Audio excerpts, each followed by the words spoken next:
Turns out that Cathy, the head of Chick-Fil-A, hasn't really learned any lessons from saying anti-gay stuff in the past. In fact, after the Supreme Court ruled that Doma is unconstitutional, and after they dismantled Proposition 8 in California, he decided to tweet about the situation, and he said the following: "Sad day for our nation. Founding fathers would be ashamed of our generation to abandon wisdom of the ages regarding cornerstone of strong societies."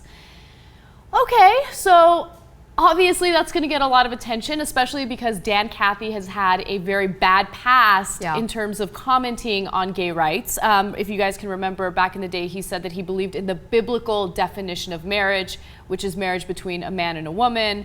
He got a lot of heat for that. Chick-fil-A restaurants got a lot of heat for that. But this tweet just shows that he hasn't learned his lesson. Shortly after he tweeted this, though, he decided to take it down. Of course he did. What's funny to me is that this tweet, it feels just like a bunch of buzzwords in a row. Like, I actually had to kind of dig to understand exactly what he was trying to say. Right.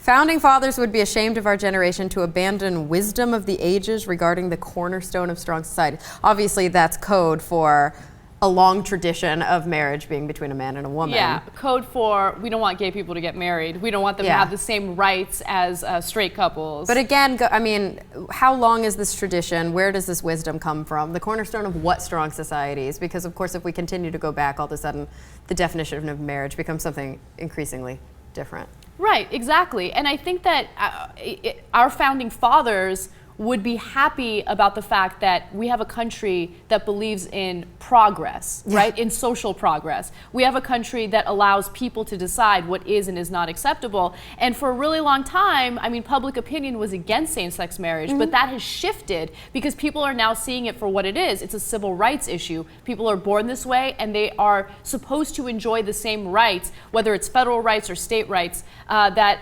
straight couples enjoy all the time. Yeah, I mean, the hope would be that our founding fathers would be proud of us for promoting civil liberties. But the truth is, I don't give a shit what our founding fathers would think because they weren't around today. Yeah.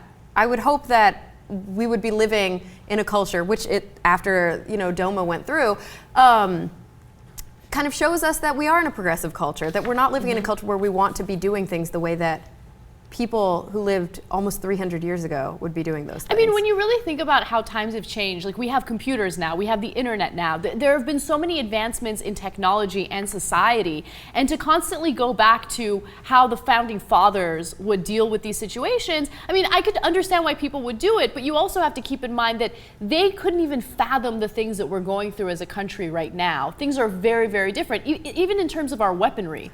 I personally don't understand why everybody, and it especially seems to be pretty heavy on the conservative side. They always go back to that argument, like what would Jefferson think? What would Washington think? Right, because conservatives are traditionalists. They always want to maintain something very traditional, even if it is something that will negatively impact society. I understand being a constitutionalist, but that's a document. It's not the people who wrote the document. The people who wrote the document, by and large, had some pretty disgusting skeletons in their closet. I'm not concerned about what their opinions would be. I'm concerned about whether legislation today is constitutional. Absolutely.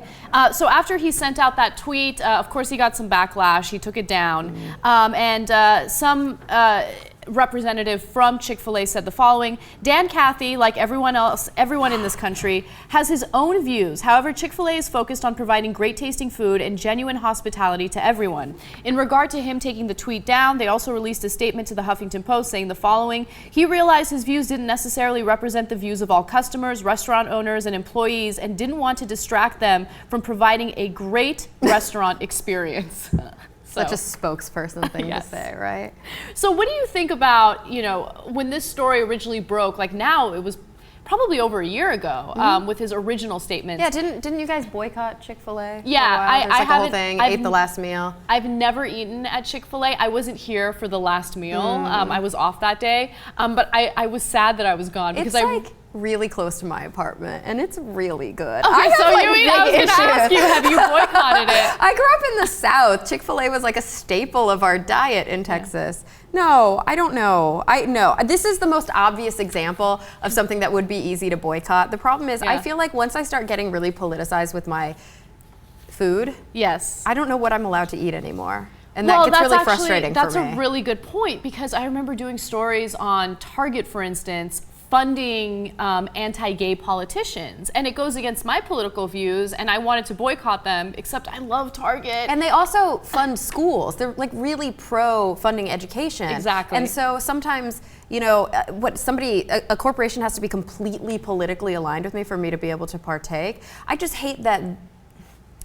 I hate that, you know, somebody like Dan Cathy, that his opinions even have any sort of effect. You know what I mean? I hate that he has such a mouthpiece because he's the CEO of this company. Yeah, I hate that as well, because it not only hurts, you know, his image, which I don't care about at all, it hurts the image of the franchise owners. Like, it's going to hurt their business. Although after Cathy made the original comments, it turns out that their sales weren't really impacted by it at all, even though they got a lot of hate, and people did claim that they were going to boycott. It is a little confusing. So it is a franchise. I know when I drive through the Hollywood Chick-Fil-A, there's like a Bible verse on the wall. You can see it from the drive-through. Yeah, and that always makes me be like, my chicken's not going to taste as good now. It makes me a little uncomfortable. Yeah, I think it makes a lot of people uncomfortable, especially in these lib cities like LA. Right?